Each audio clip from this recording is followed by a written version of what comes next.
Kalau peraturan ini tidak kita set dari awal, bagaimana kita mengesahkan untuk yang namanya penganggaran? Perjuangan kakak nanti nggak bakal mudah, karena ada istilah yang mengatakan kalau pengen ini kan jumlahnya tidak terlalu dominan. Kalau di otak kita ini lebih banyak negatifnya, itu melihat apapun semuanya kalah, semua salah, pokoknya nggak ada bagus-bagusnya, nggak ada titik cerahnya.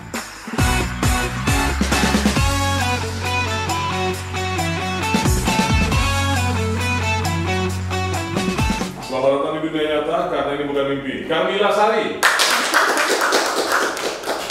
Luar biasa, podcast bukan mimpi kali ini kedatangan tamu yang cukup spesial, salah satu anggota legislatif perwakilan masyarakat, sosok perempuan, dan juga sudah menjadi tokoh inspiratif yang ada di Provinsi Riau dan di Kota Pekanbaru saat ini. Berdomisili di sini kak ya? Iya, di Pekanbaru. Aktivitasnya hari ini gimana kak? Ya kalau aktivitas sebagai anggota DPRD Provinsi Riau, bergabung juga di organisasi, pastinya juga seorang istri dan seorang ibu. Nah ini di sini mulai pertanyaan muncul kak. Kenapa seorang ibu itu yang harusnya kebanyakan orang bilang lebih nyaman tuh di rumah gitu kan, bisa ngurus anak, dan jelas difasilitasi lah sama suami. Ini kakak memilih terjun ke lapangan gitu. Kenapa nyamannya jadi di dua tempat? Kenapa nyamannya di dua tempat gitu, memiliki kesibukan yang luar biasa itu? Kalau itu ditanyakan mungkin gini, karena mungkin lingkungan dari keluarga.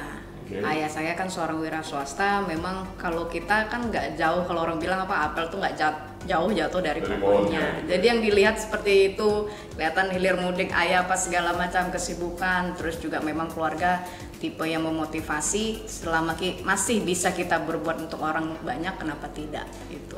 Kita flashback ke belakang ya.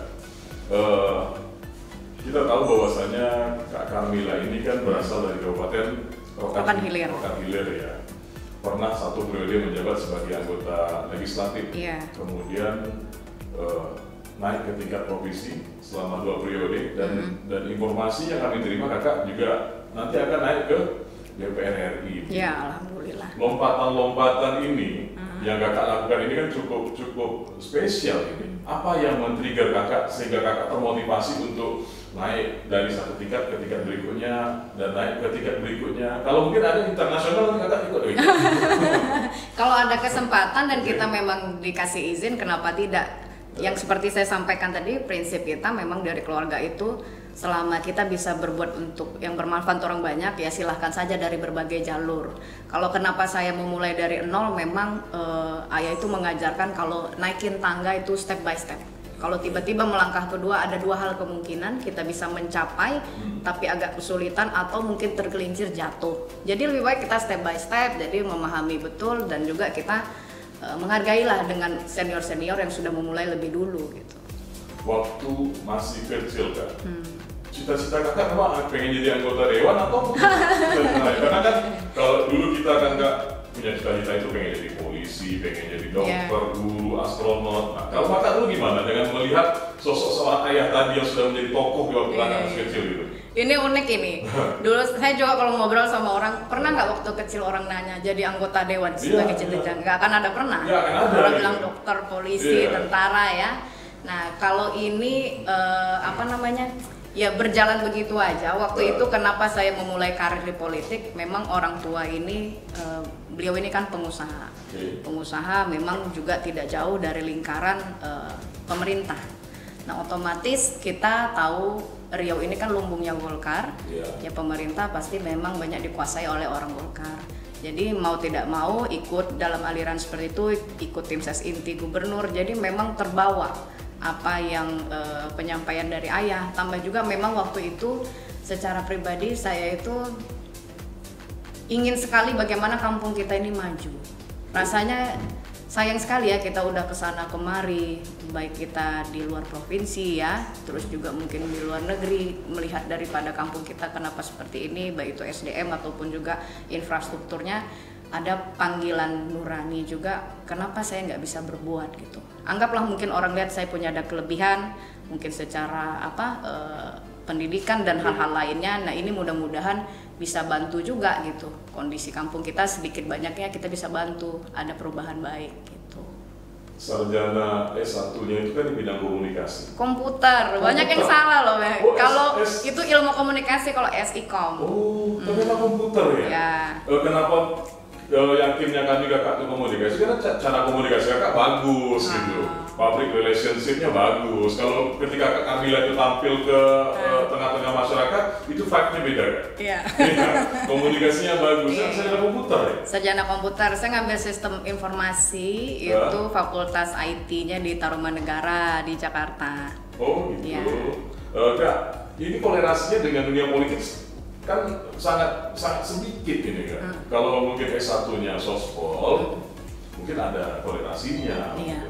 Dan ternyata ini tidak menjadi kendala. Gitu. Iya, sebenarnya bukan kendala ya. Bagusnya seluruh dewan itu dari berbagai macam bidang. Karena komisi, contoh kalau kayak kami kan di DPRD Provinsi Riau 65 anggota. Kita diplot di dalam 5 komisi. Itu kan yang diurusin banyak. Bukan hanya pendidikan, bukan hanya pemerintah, bukan hanya tentang ekonomi, semua. Hukum juga ada. Kalau misalnya dewannya hanya kemampuannya di Visipol, kita mau ngomong apa tentang pendidikan? Nah, jadi makanya bagusnya kombinasi heterogen ini yang bisa membantu. Kalau misalnya Hering ilmunya macam-macam, pengalamannya macam-macam, kita juga bisa ikut mengawasi, tahu apa yang mau kita kerjakan gitu. Nah ini point of view-nya di situ kayaknya kan, karena kita tahu bahwasanya kan selama ini identiknya itu ketika orang melihat strata pendidikan orang itu S1 Visipol, ini contohnya di bidang politik, S1 komputer, nah ini bagian kalau nggak programmer, teknisi dan lain sebagainya. Ternyata seperti yang Kak bilang tadi, politik itu tidak hanya mencakup soal politik aja. Betul. Ternyata seluruh sendi kehidupan di situ dibahas kayaknya. Mungkin ketika kita bicara ekonomi, ada yang anggota dewan nama sarjana ekonomi, ilmunya dibutuhkan di situ gitu. Tapi kan tim ahli ada kan? Beda. Kalau tim ahli itu dia memberi masukan. Kepercayaan diri seorang dewan waktu menanyakan, kita bilang agak lebih tracing, lebih telitinya apa yang disampaikan oleh masing-masing dinas. Apabila kita tanyakan bagaimana perkembangan, kita lihat dia punya step ataupun perencanaan berikutnya seperti apa, kita anggap cross check lah seperti itu. Kalau yang disampaikan oleh tenaga ahli, kita hanya mendengar. Tapi kalau kita yang betul-betul mengalami, itu beda cara bertanyanya. Jadi saya bilang memang harus seluruh bidang yang ada di anggota dewan itu. Ketika pertama kali Kakak diberi amanah menjadi anggota DPRD itu, mulai dari tingkat kabupaten, kota, apa yang menjadi fokus utama Kakak, dan ini menjadi suatu hal yang mungkin memang Kakak inginkan, saya harus masuk di bidang ini loh, saya akan perbaiki bidang ini loh, apa yang sampai sekarang itu tetap Kakak masih perjuangkan? Iya, hal yang mudah itu ambil hal yang umum. Hal yang umum yang bisa dikerjakan oleh masyarakat itu pasti UMKM. Ya, karena kita memang banyak menengah ke bawah, hal-hal seperti itu yang cukup fondasi ekonomi kita bisa bertahan. Nah, makanya waktu dulu saya memulai, memang saya kan agak lebih bidangnya lebih banyak bidang ekonomi, dan juga memang keluarga kita kan bergeraknya juga di bidang ekonomi. Nah, hal seperti ini yang dulu menjadi fokus saya. Nah, setelah itu makin ke sini saya lama waktu itu di Komisi 2, pelan-pelan juga 3 itu juga ekonomi. Nah, sekarang saya pindah untuk pendidikan, kesehatan dan lain-lain. Nah, artinya saya juga kemarin kan alhamdulillah ngambil S3 saya kan kebijakan publik. Nah, di sini saya menilai pentingnya kebijakan publik. Kalau peraturan ini tidak kita set dari awal, bagaimana kita mengesahkan untuk yang namanya penganggaran? Bagaimana kita bisa memplotkan pasal-pasal itu, ini boleh, ini tidak. Ini nanti bisa memperlambat, ini bisa ataupun hal-hal yang memperkuat. Nah sebenarnya kuncinya itu justru di kebijakannya itu. Nah makanya kemarin saya ngambil S3. Nah tentunya dengan pindahnya saya di Komisi 5, alhamdulillah juga di situ sebagai pimpinan, ini mempermudah lagi. Sehingga saya juga di Bapemperda itu kan membuat peraturan daerah itu, Badan Pembentukan Peraturan Daerah. Nah ini hal yang kunci utama justru DPR itu adalah di perdanya, kalau saya bilang untuk pembuatan perda. Nah dari hal seperti itulah mudah kita untuk penganggaran, mudah kita untuk pengawasan, karena memang fungsi DPR itu kan ada 3 kan. Nah, itu. Menarik Kak, Kakak tadi bilang Kakak konsen ke bidang UMKM ya, khususnya di bidang ekonomi tadi. Indonesia ini Kak, ada studi yang melakukan survei, melakukan kajian itu, tingkat entrepreneur kita itu hanya 3%. Iya. Tidak sampai 3% dari jumlah penduduk kita yang 275 juta lebih. Nah sementara itu Tiongkok itu hampir di atas 10 bahkan 13%. Iya. Jadi setelah dilakukan kajian-kajian, beberapa negara maju yang bisa menguasai dunia itu memang hampir sebagian besar penduduknya itu bergerak di bidang entrepreneurship. Sementara Indonesia itu peluangnya untuk maju itu ada, karena kita akan masuk ke Indonesia Emas di 2045 itu, bonus demografi kita luar biasa. Namun semangat entrepreneurnya masih kurang. Nah Kakak turun ke masyarakat membawa amanah sebagai anggota legislatif, semangat apa yang Kakak keluarkan? Yuk kita ngapain nih biasanya kalau Kakak sampai ke ibu-ibu, ke anak muda, seperti apa Kakak menyemangati orang itu? Ya karena gini, semangat entrepreneur kenapa kita nggak bisa ngalahin Cina? Karena lingkungannya. Kita itu bukan lingkungan yang terlalu dipush untuk membuat yang namanya menciptakan lapangan kerja, sesuatu yang kreatif. Contoh, mungkin dari cara belajar. Kita kan dari dulu waktu SD, ini Budi, ini Bapak Budi, dari awal sampai apa itu terus. Padahal masih dong. Emang kata Nur apa lahirnya?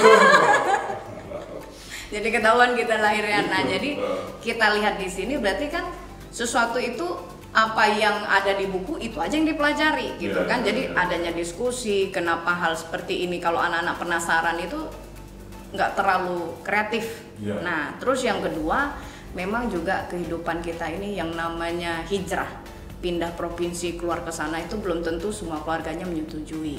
Nah, padahal yang membuat orang berkembang itu dia harus berpindah. Bagaimana dia bisa survive?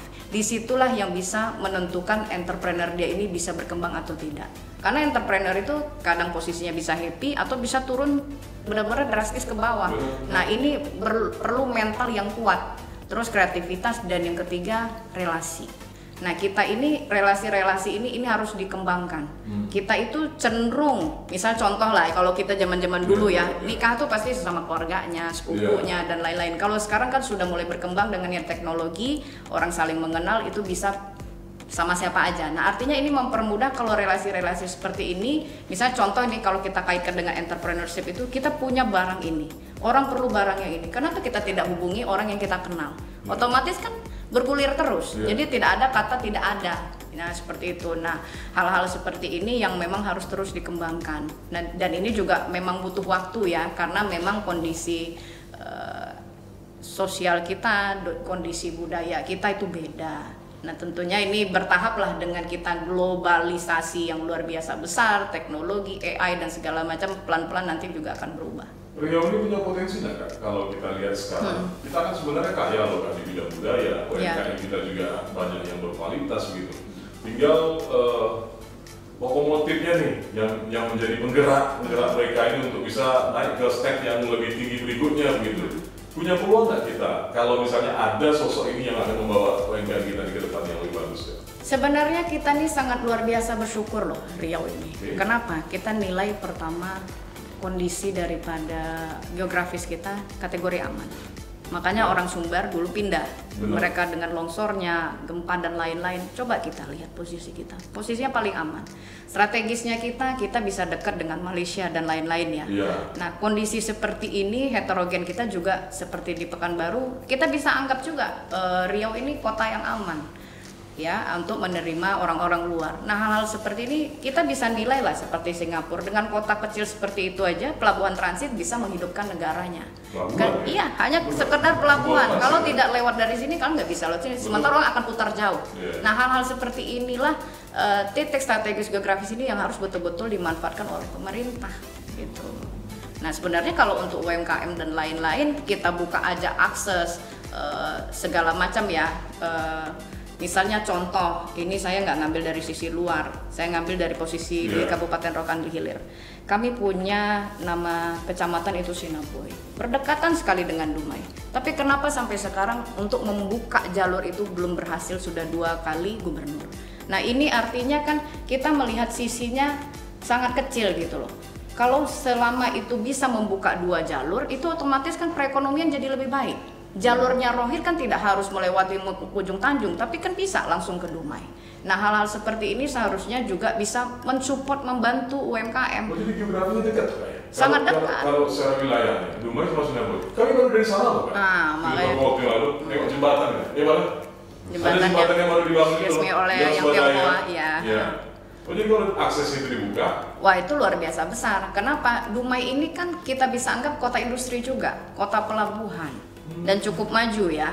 Nah, kita kan bisa lihat tuh pertumbuhan dari setiap pabrik-pabrik yang dibangun, ya. Terus juga dengan adanya tol, itu kan memudahkan orang, mempercepat untuk mobilisasi. Nah, hal-hal seperti ini psikologinya kita nilai, terus kemudahan, fasilitas itu akan merubah dari gaya hidup orang. Nah, ini dimanfaatkan, buka akses itu sehingga nanti juga pasti terimbas antara Dumai dan Rokan Hilir gitu. Itu pasti otomatis juga akan terkena imbas ke UMKM. Tapi permasalahannya sampai sekarang tidak tuntas juga gitu. Belum, nah itulah sayangnya, makanya kita pikir memang di situ ada namanya PT Diamond. Nah, ini yang harus betul-betul didudukkan. Itu harus dibuka izinnya sehingga mempermudah lah untuk pembukaan jalan. Karena kami juga secara provinsi itu dari Dumai ke arah ke Sinaboy itu selalu pembangunan jalannya tetap kita lakukan, tapi yang mentoknya kita yang dari Rohil untuk menuju Dumainya. Oke. Pada Pileg 2024 yang baru-baru ini dilaksanakan itu Golkar itu ada 2 putusan di wilayah 1 Riau ini. Itu Pak Samsuar dan Kak Kamila. Ya. Apa yang mau Kakak bawa nanti ke pusat itu kan? Ya, ada 2 hal. Jadi gini, kita kalau ingin memperjuangkan sesuatu, potensi besarnya apa? Pertama, kita punya yang namanya migas. Minyak buminya kita ya, kalau gas nggak terlalu banyak, tapi minyak bumi kita luar biasa, dan itu juga secara produksinya juga lebih tinggi. Nah, ini hal-hal seperti ini yang harus betul-betul bisa bermanfaat, terutama untuk daerah penghasil. Nah, ini tapi kan yang teriak-teriak selalu begitu, kami susah cari kerja Bu, terus juga kondisi infrastruktur jalannya segala macam juga susah. Nah, ini juga terimbas, nanti ada 2 hal lagi, potensi kita adalah perkebunan sawit. Nah, kalau kita lihat kanan kiri masuk ke Rokan Hilir pasti juga sawit. Saya bukan bercerita rohil-rohil terus ya, maksudnya kita juga secara Riau-nya 4,2 juta hektar juga, itu dulu kan DBH sawit nggak ada ya. Kalau kita lakukan pungutan, mereka yang lewat jadi pungutan liar atau kita kenal istilahnya pungli. Nah, sekarang kan ada DBH. Nah, ini nanti yang akan saya perjuangkan. Yang pertama adalah tentang migas, bagaimana nanti ada porsinya khusus untuk yang namanya infrastruktur dan juga pemanfaatan untuk mereka penduduk lokal. Nah, yang kedua, DBH migas dulu kan DBH sawit dulu tidak ada, alhamdulillah sekarang sudah ada. Itu juga kami juga bergabung untuk memperjuangkan waktu kami di Komisi 3 bersama gubernur dan 20 provinsi yang penghasil kebun sawit. Tapi sayangnya dari Menkyu ataupun dari undang-undang itu hanya mengambil minimal 4% yang diperbolehkan untuk mengambil DBH sawit. Nah, ini kan kecil. Idealnya berapa sih ya? Seharusnya lebih dari itu, bisa 15 ataupun 20%. Besar gitu. Iya, karena begini loh, kalau kita melihat suatu daerah jangan samakan dengan daerah yang ada di Jawa. Nah, kenapa kita punya daerahnya gambut? Misal contoh, 1 kilo kita butuh dana 9 miliar. Tapi kalau di provinsi lain yang seperti Jawa mungkin juga 5 ataupun 6 miliar mereka udah beres. Tapi kalau kita dengan tonase yang berlebihan berat, coba lihat kita di situ beratnya mengangkat sawit dan lain-lain. Nah seperti itu. Rasanya itu tidak cocok. Jadi seolah-olah seperti kerja sia-sia. Nah, seharusnya hal seperti ini dilihat juga dari pusat. Jadi jangan hanya Riau ini sebagai memberikan uang pada negara, tapi negara juga harus kepeduliannya lebih tinggi untuk daerah penghasil tadi gitu. Jadi sesuatu yang worth it. Nah ini juga sebenarnya ini mempermudah. Kenapa? Kalau BLT, anggap BLT ya, bantuan langsung tunai yang kita lihat ada yang 3 bulan, ada yang menerimanya per 6 bulan.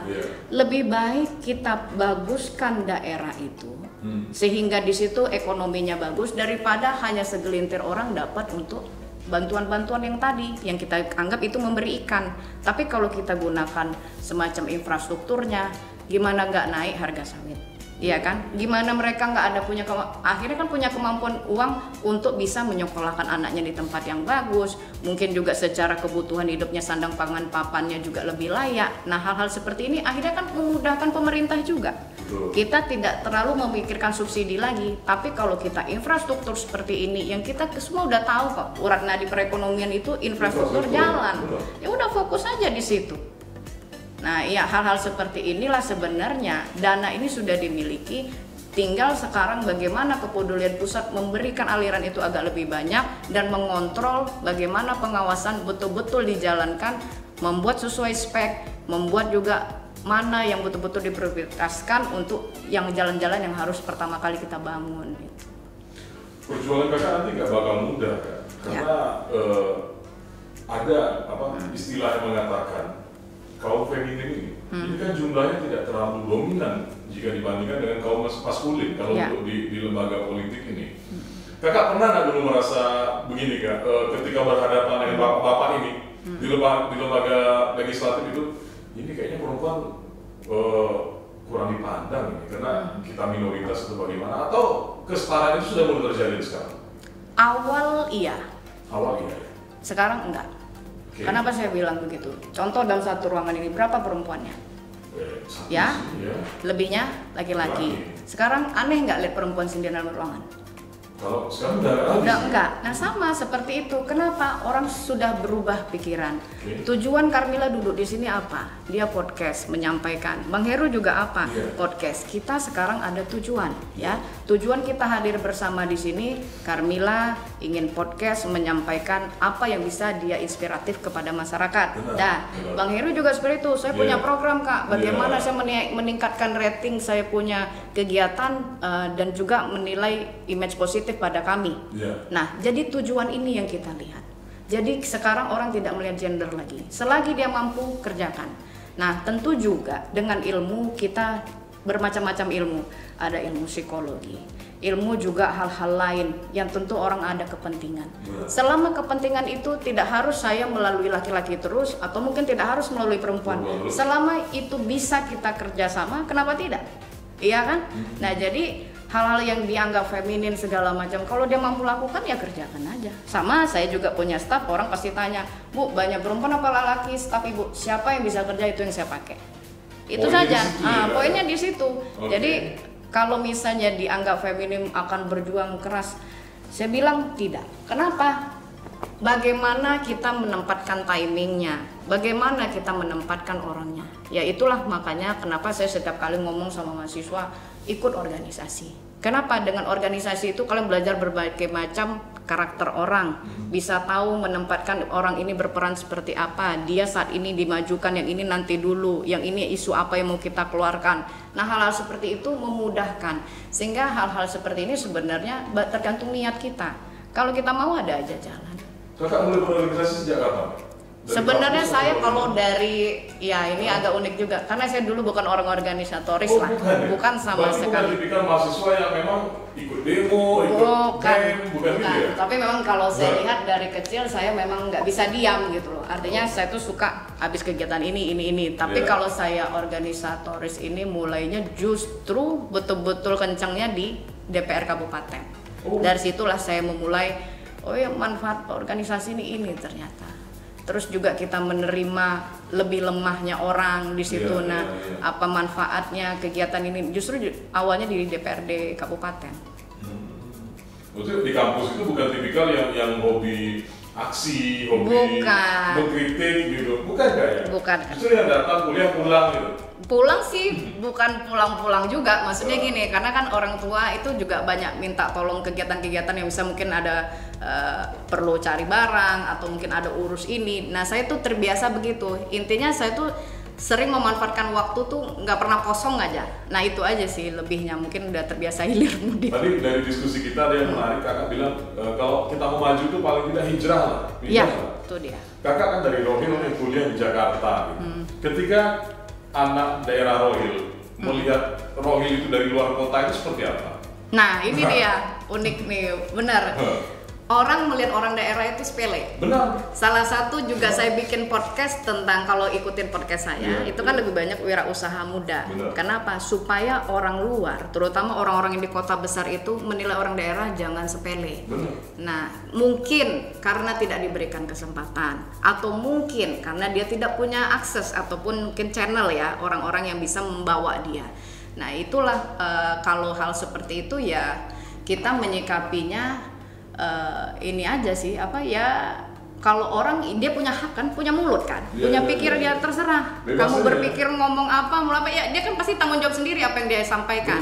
Yang penting kita kan sudah diciptakan manusia ini saling melengkapi, saling mengenal, ya tinggal kita aja mencari lingkungannya mana yang menerima kita. Itu aja sih. Jadi kalau misalnya hal-hal seperti itu terlalu dipikirkan, terlalu kita ini ya nggak ada manfaat juga kan. Tuh. Sempat merasakan nggak dulu kak? Ini dari daerah nih gitu, ketika bersosialisasi dengan teman-teman yang di luar kota, kakak justru mempertahankan idealis kakak sebagai anak daerah, bangga dengan kearifan lokal kakak, atau ikut-ikut mereka? Karena mohon maaf, ada yang baru 2-3 hari di Jakarta udah ngomong Rohil kan? Jadi gini, kalau kita lihatnya jangan terlalu ini juga. Yeah. Sebenarnya kalau saya tipenya tipe tengah-tengah ya, kayak partai Golkar lah ya. Golkar ya? Kan kita partai tengah. Kenapa?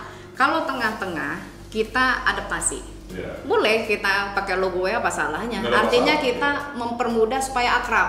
Ya, tapi yang kedua kita kan juga punya budaya.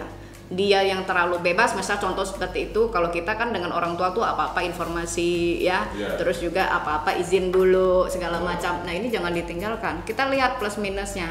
Nah jadi hal-hal seperti ini dikombinasi aja. Tapi selalu gue-guenya anak Riau kan, ketika di sana ketahuan kan? Iya, logatnya nggak hilang. Do-nya itu nggak hilang. Nggak ada do kan, itu jelas Riau. Do satu, dang satu, itu udah bisa dikasih kita Riau. Nah mungkin yang terakhir kak, sebagai seorang ibu, sebagai seorang perempuan, tentu kakak mengalami banyak fase dalam kehidupan kan. Tidak selamanya terlihat seperti ini, terlihat happy. Kakak kan tampil itu dengan membawa aura yang positif, kayaknya nggak ada masalah, kan nggak selamanya begitu kak. Pasti kakak mengalami momen-momen di mana yang kadang-kadang mau nyerah nih. Pokoknya ini udah nggak bisa, tetapi kakak tetap bangkit dan sampai ke tahap ini. Apa yang memotivasi kakak untuk tetap bisa, pokoknya keadaan tidak boleh mengarah saya gitu? Ya, itu sebenarnya gini, saya setiap malam selalu mencokokin kepala saya ini dengan motivasi, baik itu video, baik itu quotes, baik apa segala macam, ataupun buku. Jadi begini, kalau di otak kita ini lebih banyak negatifnya, itu melihat apapun semuanya kalah, semua salah, pokoknya nggak ada bagus-bagusnya, nggak ada titik cerahnya. Tapi karena setiap hari saya cokokin kepala saya seperti itu, pokoknya tuh ada aja jalan. Bahkan pun sampai kita melaksanakan ibadah itu pun doanya pun lebih semangat. Ya Allah saya gini segala macam. Nah saya memang lebih suka itu curhatnya di doa. Kenapa? Kalau curhat di doa, yang ciptain kita siapa? Benar. Yang memberi jalan kita ke depan, besok kita itu akan jadi ini, kita apa segala macam, siapa? Nah itu. Terus juga memang motivasi saya kenapa bisa melihat itu, karena begini, yang membedakan orang berhasil atau tidak, kita tidak pernah ada kata menyerah. Kalau sempat kata menyerah berarti kita sama dengan yang lainnya. Coba lihat orang-orang yang berhasil, baik itu di ekonomi, mau di politik atau yang lain, pernah nggak ada kata menyerah? Nggak ada pernah kata menyerah. Justru kita yang mau menjadi orang yang 2% ini caranya apa? Jangan berhenti, terus. Nah ini yang harus kita, bangkit lagi. Apa salahnya? Kan nafas kita masih ada, badannya masih kuat melangkah. otaknya masih bisa mikir. Nah itu, kalau soal sempurna atau tidak sempurna, ya itu dengan adanya waktu nanti juga pelan-pelan sempurna. Karena kenapa? Untuk menjadi 2% orang yang berhasil itu nggak gampang. Ada gini Kak, orang yang mengatakan bahwasanya masa depan itu tergantung apa yang kita pikirkan. Iya. Kalau baik isi kepala kita, masa depan kita ya baik begitu. Ya, kalau memang pikiran kita sudah negatif, sudah ya begitu gambar. Katanya kita dengan konsep ini Kak. Yakin, misal contoh saya datang nih pagi ini duduk di sini, kan baru kenal nih sama Bang Heru. Coba kalau saya ngeluh aja, terus yang ngeliatin ini ngapain? Kalau ngeluh tapi kasih kopi bukan. Kita jadi goreng gitu. Iya, pasti kan ngelihat saya kan juga nggak akan cerita sepanjang ini, nggak akan juga ekspresinya seneng atau apa. Jangan secara ini kita juga punya masalah, mau kita lapor ke orang juga belum tentu dia sebagai solution makernya kan. Nah jadi mendingan kita happy aja sambil juga mencari solusi. Jadi artinya untuk apa juga gitu ngeliatin kesulitan kita. Jadi berpikir positif itu penting ya? Penting sekali. Nah ini poin penting. Jadi masyarakat atau siapapun yang menonton podcast ini intinya juga pikirannya harus betul. Ini sama ini juga dijaga. Benar, bikin masalah. Iya, kenapa mulutmu harimaumu? Kalau misalnya kita nggak bisa ngomong yang bagus, jangan nyusahin orang. Kalau kita ngomong kita anggap itu suatu rahasia yang nggak perlu nggak perlu disampaikan. Artinya ya udah, jalan aja sesuai adanya. Yang penting ini sama ini tuh dijaga. Oke, Kak, terima kasih sudah hadir ke sini Kak, luar biasa, sudah berbagi ilmu, sudah berbagi pengetahuan. Mudah-mudahan apa yang kita bicarakan ini ada hal-hal positif yang bisa diambil Kak. Hari ini kami mengundang Kakak ke podcast, kami tunggu undangannya. Siap, insyaallah. Terima kasih ya Kak. Sama-sama, kasih banyak.